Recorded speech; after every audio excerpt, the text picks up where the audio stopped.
Let's take a break from our in-studio concert and join Allan as he discusses improvising, along with his 10 most useful scales.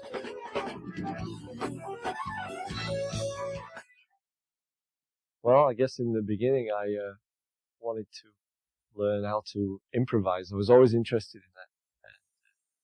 And I knew that if I wanted to improvise over chord changes, I'd have to figure out, all the scales that went with all those chords. So because I was particularly stubborn, and my dad was always around to help me, but I didn't like to ask him because I wanted to figure it out on my own. Sure.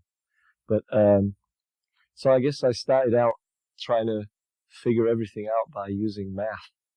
So I started out using a fixed number, like say the number 1, because of the transposing nature of stringed instruments, you can transpose real easy, which is something you can't do on other instruments.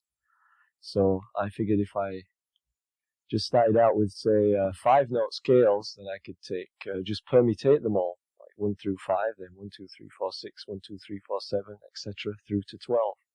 And then I'd do the same with 6-note, 7-note, 8-note, 9 notes. And then I catalogued them and filed them away and threw away all the ones that had more than 4 semitones in a row, a straight row. And I just analyzed them and looked at them until I could see chords within them. And then I realized that the way I think about chords is they're just parts of the scale that are played simultaneously. And as the chord changes go by, I don't so much think about the static chord voicing staying or changing. I just see like the whole of the notes on the neck change. And I guess for me, the only thing that makes one scale different from another is not the starting note, it's the separation of the intervals. For example, if it's a D minor major 7 scale, the name which I give to a scale is only a means of identification. It's for no other purpose.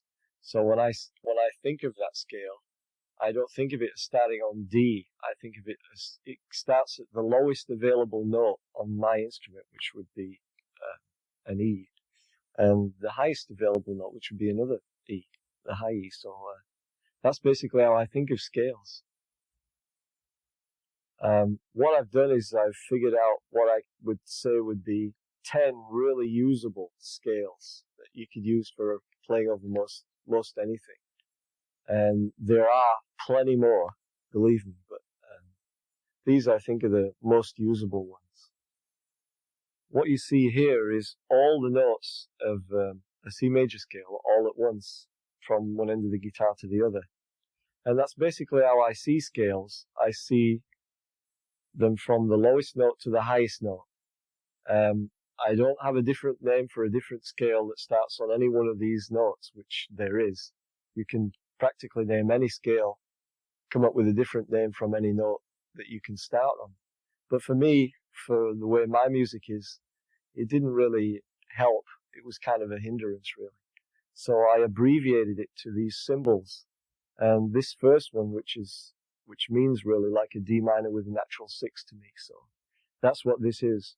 And like I said, when I see scales, I see them, the whole guitar neck like that. So it's just up to me to juggle the notes around and improvise and make melodies out of them. I think a good way to begin practicing scales basically is to try playing more than 3 notes on a string, just so you can break away from playing in a pattern like this, F major or something like that.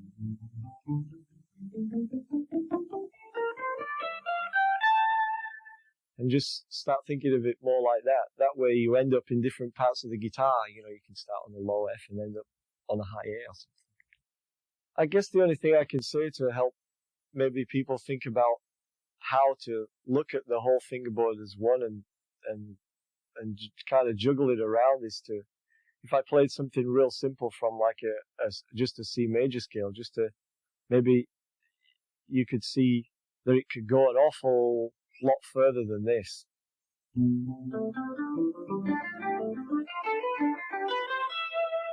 just as an example of juggling things around.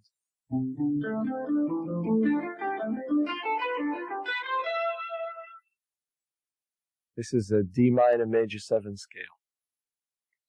This is my symbol for that, which is probably completely meaningless to anybody else but me, but that's okay.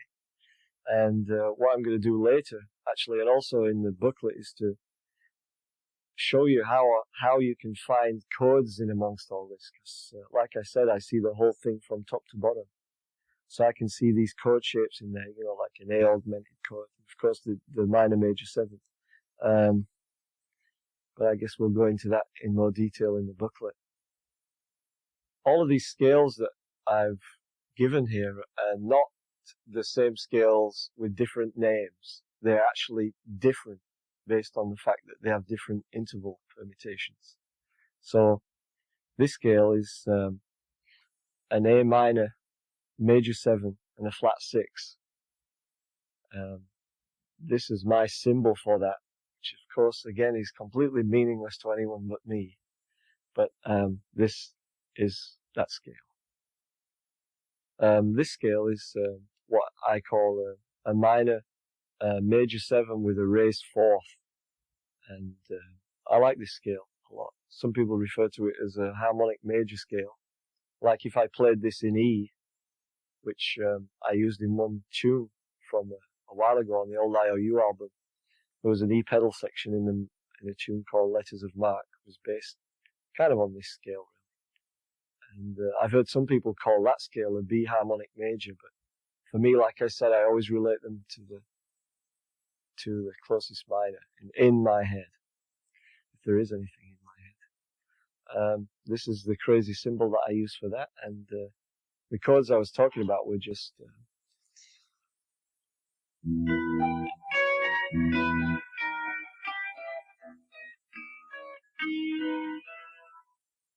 all of those chords just come from that one scale.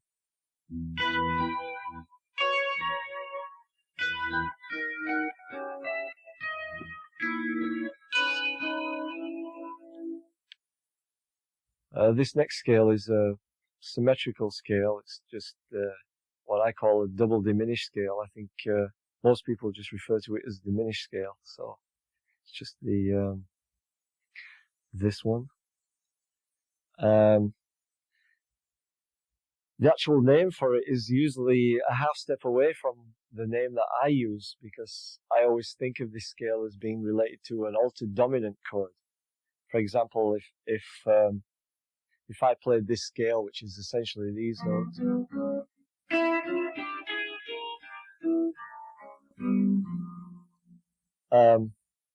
it's actually a G sharp diminished chord. But I think of it more as being like a G7 flat 9 chord. So that's why I use that name. Again, like I said, the name might be a little confusing, but the scale is good. It works. Like I said before, you can find all these hidden chords within these scales, which I'll kind of show you how to find later and in the booklet. But like this one, for example, it's got these.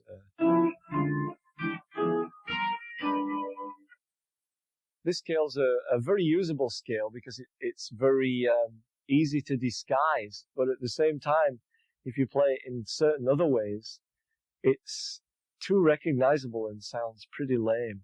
So I always try and, with this particular scale, always juggle the notes around a lot so that it's more difficult to identify. But yet, when you're listening to it, you can hear some kind of logic in there. These next three scales are what I just refer to them as basically kind of like jazz scales, but I don't use these particular three a lot, but I think it's really good to know them. So here they are. This is just like a B flat major scale, but it has the raised fifth in it as well. So essentially, that's what that is. It's,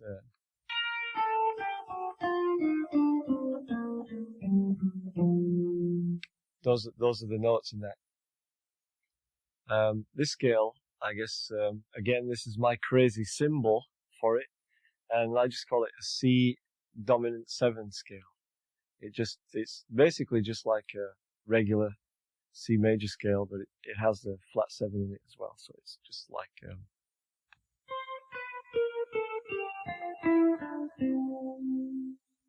etc.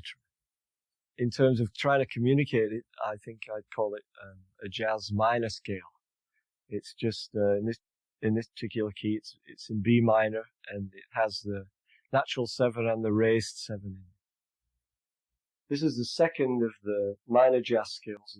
This one's in A, and it's the only difference between this one and the other one is they both of the jazz minor scales have the raised 7, but the previous one had the natural 7 in it, and this one doesn't. It just has the raised 7, the 6th, the flat 6, or the raised 5th, however you want to look at it. Well, before I tell you about this last scale,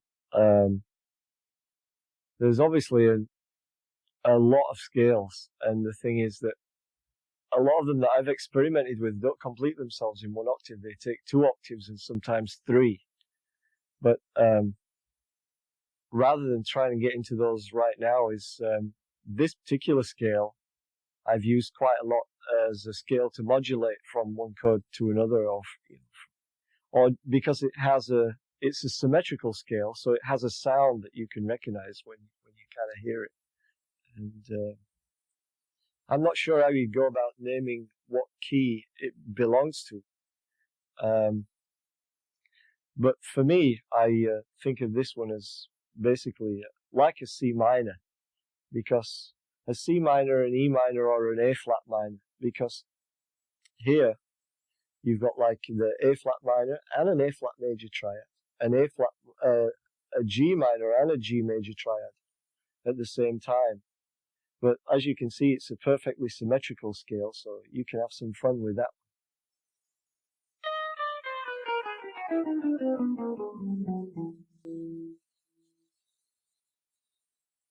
I try not to practice anything that I'm going to play, in as much as, like, I don't learn any particular licks or something that I can just play, so I'm stringing a bunch of licks together, because that's not the way I think about improvising. I just think, again, about all of the notes, that are available, and you just try and make melodies out of them, and don't let your hands dictate what you think you can do. Take a look at those fingerboard charts and imagine your eyes like dancing on the notes that you want to play, and then forget about whether your hands can do it or not. Just try it.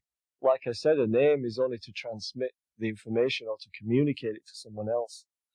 And really the communication that we're speaking about really is music, which you don't shout the changes to the people. They only hear the music. That's the only thing that matters.